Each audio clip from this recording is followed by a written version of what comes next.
All right, hey everybody, welcome back to my channel. This is Rob from Smirking Gun Reviews, and we are doing Westworld Season 2. It is episode, gosh, 8, and that's the episode's called Kiksuya.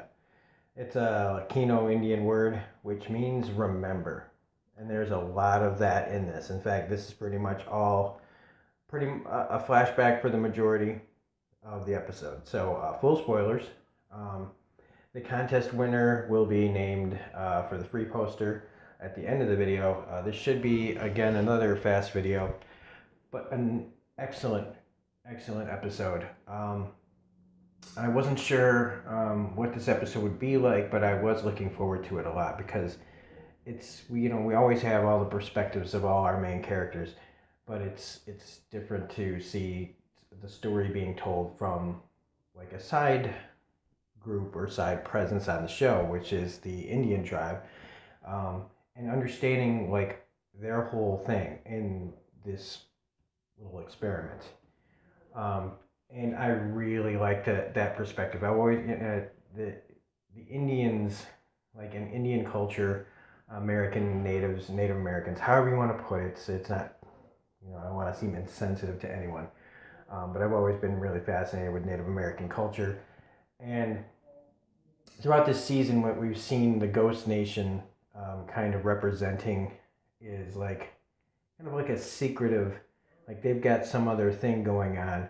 You've got Dolores's plan, you've got Maeve's plan, you've got the Delos plan, and now you've had this thing with the Ghost Nation where they've been kind of uh, being merciful and not killing the guests. And with Maeve, in Maeve's case, they were like, you should be coming with us. We're on the same path. There's like they're working on a whole different level than everybody else is, and that is what this episode really gets into. Like I said, the term is a Lakota Indian word, and the closest translation is remember. Um, and so like this is all seen from the perspective of Akacheta. I believe I'm saying it right. Akacheta, played by Zach. I'm gonna butcher his name, McLaren. Who we got? If you haven't seen Fargo, the TV show, he was really good in season 2. That's the main thing I remember him from. But he's also really good in this. And what you get throughout this episode is the misconception of how you really look at the Ghost Nation and the Indians in general, because you've only seen like the Ghost Nation, and you didn't know that like originally before the park was even open, they were just a tribe of like pretty much, you know, friendly Indians just going about their days. And it wasn't until the park was going to open that they made all these changes to their programming to some of them, and they pulled them out of their happy little existence and made them these savages that became the Ghost Nation. And it's this story is just really well told. And yeah, you had to read a lot, but you know what? That's okay. I don't mind reading. There's probably a lot of people who were like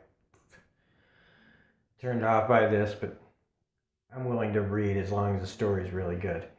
And it's really tragic, because it fits so well with the Native American type of culture and what has happened to them over the years, that you have this kind of like they're pulled from their own people and they're changed, and they're it's just like, yes, it happens to everybody in the park, but there's some sort of like when you take into fact like what's really happened in our culture with the Native Americans, it feels a lot more true and sympathetic. These guys seem, and with the way that they were programmed to be, Native American tribes being so close to their families and stuff. And so when you do that, when you mess with the dynamic and stuff, it's a much deeper, more passionate feeling, I guess. I don't know if I'm viewing this correctly. Some people are probably rolling their eyes. But when Akachita, he is one of the first that start to, remember his past lives and seeing how this world is not right, um, and how he starts to go out further and further to find out what's wrong with this world, what's different about it. When he sees the maze for the first time, um, when he sees the Deathbringer, who is Dolores, and he goes into the bar and sees the maze for the first time, and that he starts, slowly, teaching other people this thing as they do in the culture, you find something, you share it, you have a written, you pass it along, you pass these things along. It's a way of, passing along knowledge and things like that. And, when he finally goes back to his own tribe and, takes the woman that he had once loved, when they changed her, she didn't know him, and how he has to say the right words to get her to remember him. And when she does, she's now like basically woke. And, it's this tragic story where where it's headed because they can't win. They're on this journey that we know is pretty much impossible to overcome, but they don't know that. So it's heartbreaking to watch as he's taking her on this journey to get to escape, to leave this place that isn't right. And when she's taken by the people that work on the park, and they're like, how the hell did she get out this far? And him seeing these other people, and knowing, going back, it takes him so long to get back, that they've already replaced her. And now he sees like how deep this goes, that they are taking everything from us. They're removing our memories, they're taking our past, our lives. And throughout this whole thing, you've got it peppered in, like at the beginning here, where we have Ed Harris's Man in Black, found by the ghost, by him, and taken back to his tribe where Maeve's daughter is. And this is him, explaining all his backstory to Maeve's daughter. And then you have Maeve and Lee in, the actual base of operations, and him telling, the technician here, that she's special, and she can control the hosts, and we have to save her life. And it's also like really tragic and sad thing, because Lee has had such a huge turnaround. If you haven't been watching this series from the beginning, Lee was a real big fucking douchebag. And how that he's naturally been allowed to progress and change and become like a better person, sort of. It's so sad, like where Charlotte Hale comes in, and they're basically, they see that she's changing things from the outside, and I am kind of skipping around a little bit, so I'll go back to the main part of the story real quick. But it's just when he figures out that the only way to get back, to try to find Kahona, who played by Julia Jones from Wind River, who was also really good in this episode, he realizes he has to allow himself to die. And he's been like really good at staying alive.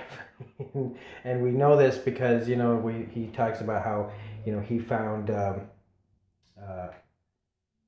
Bernard. Dang, this thing like just changed up on me. Sorry, everybody.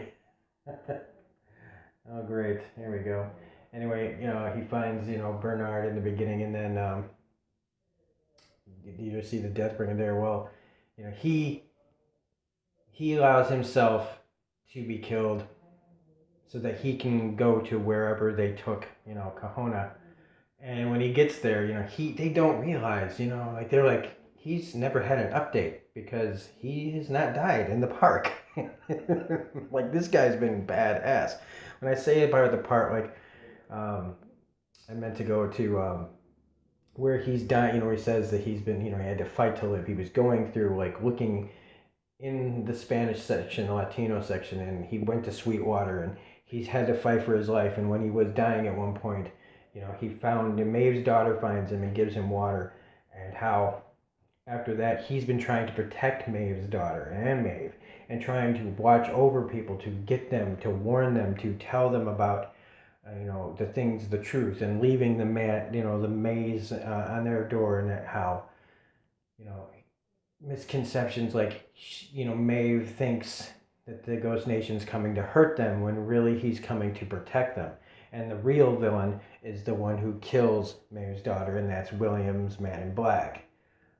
And maybe now it gives a little bit more like, why did he shoot the daughter and not Maeve? Why did I think he kills her anyway, right?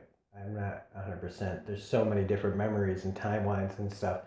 But she falls onto the maze. So like maybe William killed them because he saw the maze there, because he thought maybe they knew something. But when he gets killed, when Akachita dies, and they find out that they just give him an update that he's been alive for all this time, but they don't know that he can just get up. And that's when like they actually they finally started playing some music again. And as soon as I heard the Nirvana music, I was really like, they started playing this, like, I don't know if you can hear it, but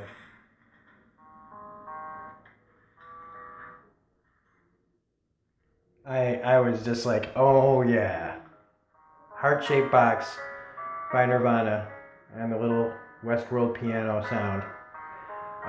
Really, that really did it for me. And it's so like as he's walking through the facility, which is a little strange that he's not spotted, that they don't have cameras, that they don't have some sort of motion detectors or things to know that somebody that shouldn't be moving around in the park is. But maybe that goes into him being aware of his, of things, and how he goes to cold storage, and again, how he found it, I'm not sure. But when he finds his love down there, and his his friend that they had taken, and he's so happy to see them, and that's where my heart was breaking, because he gets to find these people. He realizes that all these people have people that are missing them, and they don't know why, and all these things.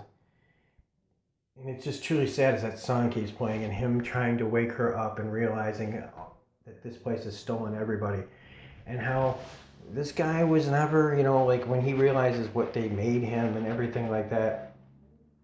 It just gives the show so much more depth, and it's so great that they spent the time to take a whole episode and develop a character that was always, you've seen him sparsely throughout the series, but never as anything majorly, important.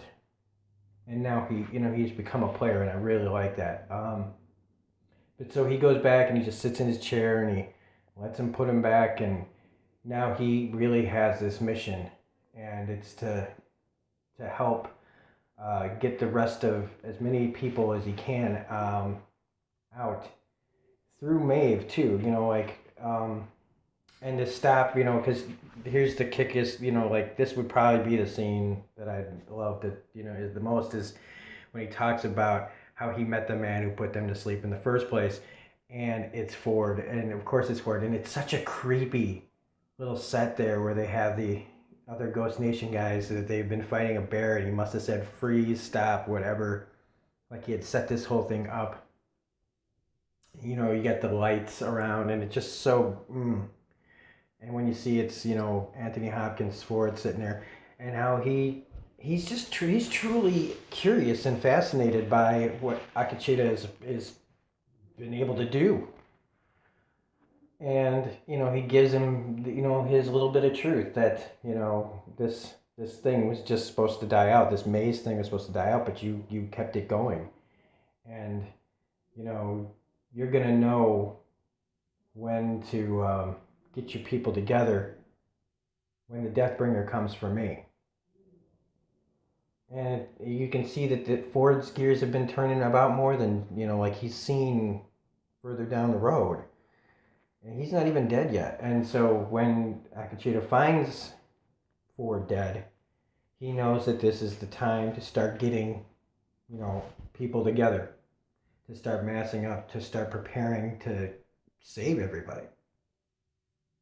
And I love that. That's so cool. And how he, through like Mavis contacting him through the Wi-Fi powers, or however you want to put it, and is gathering people.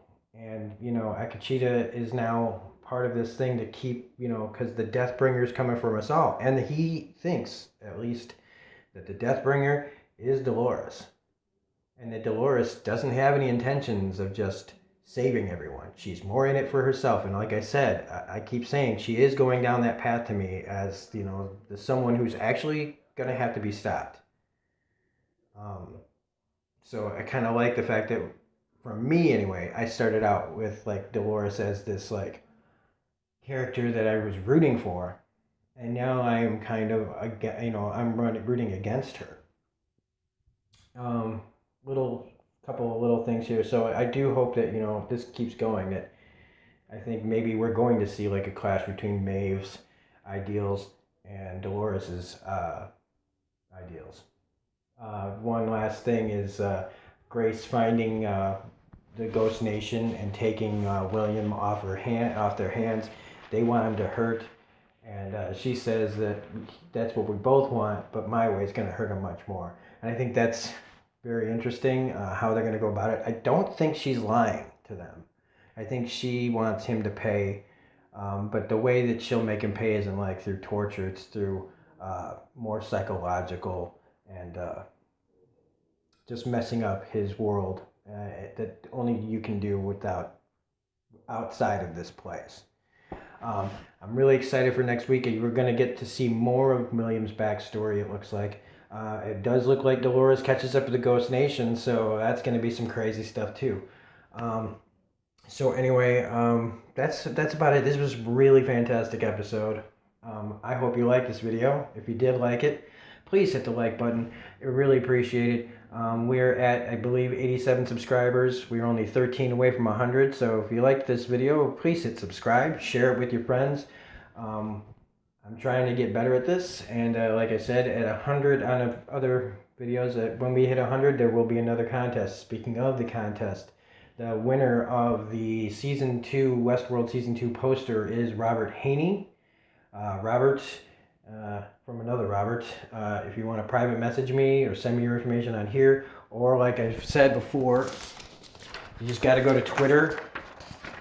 My handle is @Yesh8. Or you can look up my name, Robert Stone. You can send your information there, and I will mail you the Westworld Season 2 poster. Congratulations if you want it. Anyway, like I said, we do another giveaway at 100 subscribers, so we're only 13 away. Thank you again, everybody, for all your support. I've had everybody's names written down that just subscribed, but I misplaced it for the time being, so I will thank everybody that's been subscribing on my next Handmaid's Tale video, which is on Wednesday. So again, thank you again, everybody, for all your support. I really hope you like these videos. I will continue to do them. So again, like, subscribe, share, anything you can do that would help me out greatly. So anyway, we will see you on the next video, whether it's Handmaid's Tale or Legion or Comic Reviews or Westworld. This is Rob from Smirking Gun Reviews saying have a great night, and we will see you next time.